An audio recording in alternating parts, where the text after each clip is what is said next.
And so we welcome you once again. And if you want to label me at any point in ideological terms, I belong to the social innovation movement. I promise that I'll come up with updates as far as the situation in Botswana is concerned, the election is concerned. So Mr. Gideon Duma Boko is not the president of the Republic of Botswana. He's the president-elect. He was sworn in yesterday at BTV studio. That is where he was sworn in. He accepted it. He gave a speech. I dare not fail. I dare not disappoint. And I pledge with every fiber of my being that I will do everything I can not to fail, not to disappoint. So you see that they have just majority. They've got everything. So the problem now is going to be like the opposition, for check and balances. It's weak because these people have everything. So they don't have a strong opposition, which is not good, because you need to have a strong opposition so that they can be monitoring for check and balances and all of that. But they don't have that. So Botswana is now blue. So the question is, why is it that the people trust these people so much and voted for for them? For some time now, that Botswana has also, after COVID, they have been going through a lot. The economic situation. They accused the former president for economic mismanagement. They accused them of the health sector also going bad, because people had to, when they go to hospital, no medicine, they write for you, go and buy and all of that, which wasn't the case for some time, And then also the education system. Even this man who is elected, Mr. Duma Boko, also criticized the education system for some time when he was a lecturer at the University of Botswana. And they also talk about the youth unemployment skyrocketed to 27%. So you can imagine. The government was also accused of corruption and also nepotism and all of that. A lot was actually going on, but the people were quiet. They were not talking. So when they have the opportunity to vote, they are like, yeah, enough is enough. We need a different person. And this Duma Boko, the president, he taught in the university. He was also the RSRC president, at the time when he was in the University of Botswana as a student.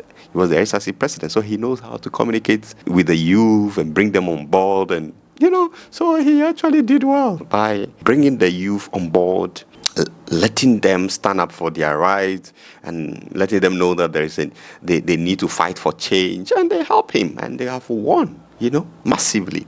So he played his card well. They asked him to stand as a parliamentary candidate. He said no. So he was focused and he was working so hard so that he could win the election. And these people have been in power for 58 years. The party, not as I said, not as an individual, but the party for 58 years. And unfortunately for BDP, you see that there was a split. President Ian Khama had to leave the party. There was this commission between him and President Khama and all of that. That's the situation. So this man spoke the language of the people. They understood him clearly. And so he promised that, when I come, I'm going to fix the job situation. I'm going to create 5,000 jobs for the youth. And then he said that he's going to really raise the minimum wage, which now 1,400, I think so, 1,600. He's going to raise it to 4,000 pula. It's almost $300. So he promised, no, I'm going to improve life for you guys, you people. I'm here for you. Education, he's a progressive guy. So education system is going to work on it because he criticized education system. So very progressive guy. And if you are talking about where he belongs, he's a communist, he's a capitalist. And he said, no. He doesn't believe in this whole communism, capitalism. He said, he's a progressive thinker. So those who think we go to history and we find some system complete, we call it capitalism. We bring it and we apply it. Or we find some system complete, socialism. They're wrong. We have to identify solutions, sometimes brew them here, that work for our context. And if you want to label me at any point in ideological terms, I belong to the social innovation movement. So any that will help the country to fix the situation or the problem, he's ready for that. And he is also Pan-Africanist, okay? This man is a Pan-Africanist. You look at how he talks. If you listen to some of his statements, you could see clearly that he's a Pan-Africanist. He believes in that. He believes that Africa should handle their own problem rather than running to the West. So I think this guy is going to receive a lot of lashes from international, media. They're going to throw a lot of light into Botswana. Just get ready for that. And that's how it happens. That's how it happens. The moment you start pushing them away to say that, no, go, we will solve our own problem, then they are going to expose you and say a lot of things about, to paint a different picture, to change the narrative. Because for some time now, you only hear good things about Botswana. They don't say bad things about Botswana. They've been protecting them.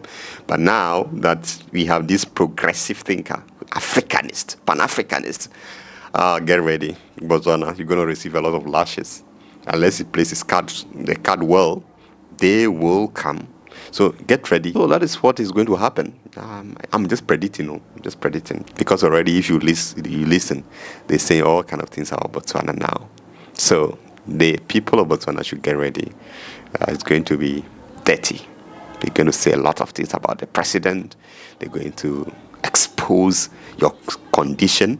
I think it's a good part of also because what happened? Look, a sitting president, the president calling the president-elect, wishing him well, and that he's available to help anytime, to direct him, and that's wonderful. So I think it has strengthened the democracy. They are pace setters once again because these are liberation parties.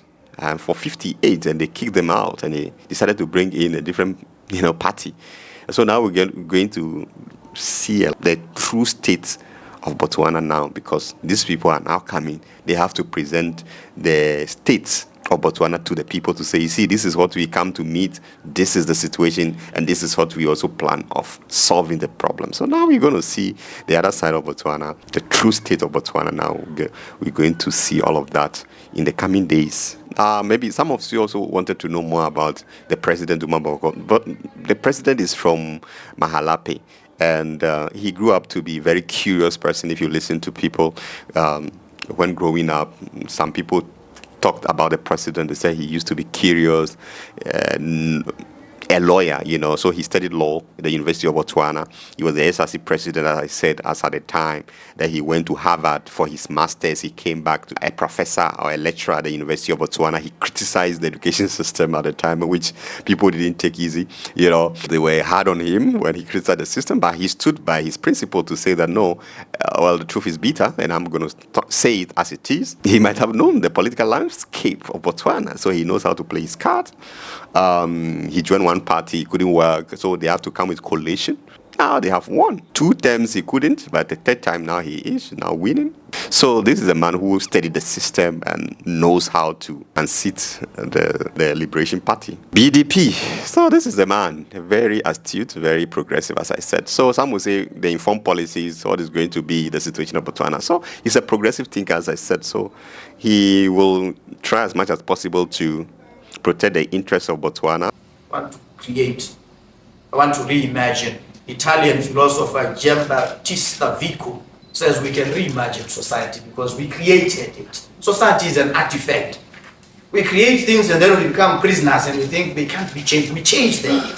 And we can change them any which way, depending on whether it works for us, works for our people. Looking at where he's coming from, also being a lawyer, he will try as much as possible to bring that equality. Not that we have the rich there, the poor there. He will try to bridge the gap. And as I told you, also he promised to also increase the minimum wage, youth unemployment, which is 27%. He wants to do something about it, reduce it drastically by providing 5,000 jobs in the first year for the youth. So he said a lot of things, and the people believe in him, and they believe that he's the best person to actually lead the country out of this economic situation they find themselves in and take them back to where they belong. So that is it basically about Mr. Gideon Duma Boko. As I said, there will be a time for the inauguration ceremony, and we'll try updating you as far as the situation in Botswana is concerned. So stay tuned. Don't forget to subscribe, like, and comment. We wish you all the best. Have a wonderful day.